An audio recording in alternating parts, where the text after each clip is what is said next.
Everybody, मैं हूं नेहा आपके साथ और आप सबका बहुत स्वागत है एनबीटी टेकेड पर। एक बार फिर से मैं नौकरी वाला सेगमेंट लेकर आ गई हूं और आज इस सेगमेंट में बात होने वाली है BEL यानी कि भारत इलेक्ट्रॉनिक्स में नौकरी के बारे में। और ये जो नौकरी है ना, ये इंजीनियरिंग में डिप्लोमा वाले उम्मीदवारों के लिए है, यानी कि जिन्होंने mechanical engineering, computer science engineering या फिर इलेक्ट्रॉनिक्स इंजीनियरिंग में डिप्लोमा किया हुआ है 3 सालों का, वो सारे उम्मीदवार इस भर्ती का हिस्सा बन सकते हैं। सो इसकी और डिटेल्स क्या है, आप कब से कब तक अप्लाई कर पाएंगे, आपके पास कौन सी योग्यता होना जरूरी है और साथ ही कहां पर अप्लाई कर पाएंगे, ये तमाम चीजें इस वीडियो में हम आपको बहुत इजी लैंग्वेज में और 1 बाय 1 स्टेप बाय स्टेप तरीके से बता देंगे। Okay, so let's start.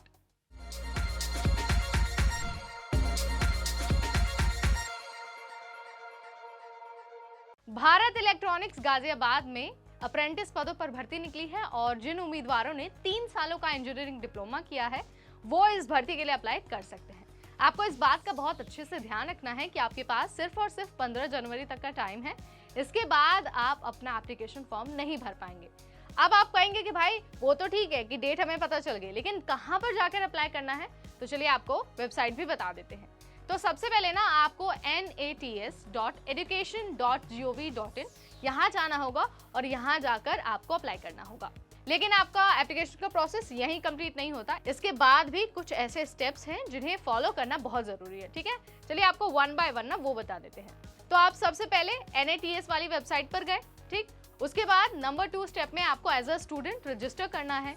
उसके बाद आपको अपना एप्लीकेशन फॉर्म भरना है। उसके बाद लॉग इन करके जो भी आपसे डिटेल पूछी गई हैं, आप जिस पद के लिए अप्लाई कर रहे हैं उसकी डिटेल आपको सबमिट करनी है और उसके बाद ही आपका जो फॉर्म है ना वो कंप्लीट माना जाएगा। अगर आपको एप्लीकेशन के बारे में कुछ डाउट है या फिर आपको कुछ समझ नहीं आया तो आप एक बार डिटेल नोटिफिकेशन चेक कर सकते हैं, वहां पर भी स्टेप बाय स्टेप तरीका दिया हुआ है। तो मुझे लगता है कि जो भी आपकी मन की कंफ्यूजन होगी ना, जो भी शंका होगी वो दूर हो जाएगी। ठीक, और यहाँ पर हमने ना डिस्क्रिप्शन बॉक्स में जो नोटिफिकेशन है उसका लिंक भी अटैच कर दिया है, आप डायरेक्टली उस पर क्लिक करके सारी डिटेल हासिल कर सकते हैं। ठीक, अब आपको बता देते हैं कि आपने एक बार फॉर्म तो भर दिया, आप एलिजिबल भी हैं, लेकिन आपका सिलेक्शन कैसे होगा ये भी बहुत जरूरी है। ठीक है, तो सिलेक्शन के लिए ना आपको एक रिटन टेस्ट देना होगा। रिटन टेस्ट में अगर आप पास हो जाते हैं तो आपकी एक मेरिट लिस्ट बनाई जाएगी और जब आप उस मेरिट लिस्ट का हिस्सा होंगे, यानी कि उस मेरिट लिस्ट में आपका नाम आएगा, तो ही आप डिप्लोमा अप्रेंटिस के लिए सिलेक्टेड माने जाएंगे। तो आपको इस बात को बहुत अच्छे से ध्यान रखना है। और साथ ही जाने से पहले मैं आपको एक और चीज बता देती हूँ कि आपको इस बात का भी ध्यान रखना है कि जब आप फॉर्म भर रहे हो, अप्लाई कर रहे हो ना, तो उस वक्त आपको अपने डिप्लोमा का परसेंटेज लिखना होगा। एक सेक्शन आता है ना जहाँ पर लिखना होता है कि भाई आपने डिप्लोमा में कितना % हासिल किया है, आप वो लिखिए। तो आपको परसेंटेज ही लिखना होगा। अगर आप परसेंटेज कैलकुलेट करके नहीं लिखते हैं तो वो एक्सेप्ट नहीं होगा, और वो एक्सेप्ट नहीं होगा तो जाहिर सी बात है आपका फॉर्म भी कंप्लीट नहीं माना जाएगा। तो इस बात को ना फॉर्म भरते वक्त बहुत अच्छे से अपने माइंड में रखिए।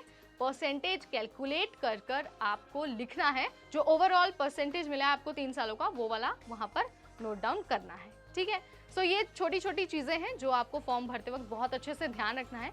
अगर आप इसे मिस करते हैं ना तो आपका कैंडिडेचर कैंसिल हो सकता है या फिर हो सकता है कि आप फॉर्म भर ही ना पाएं। तो आप इन सारी चीजों का ध्यान रखें।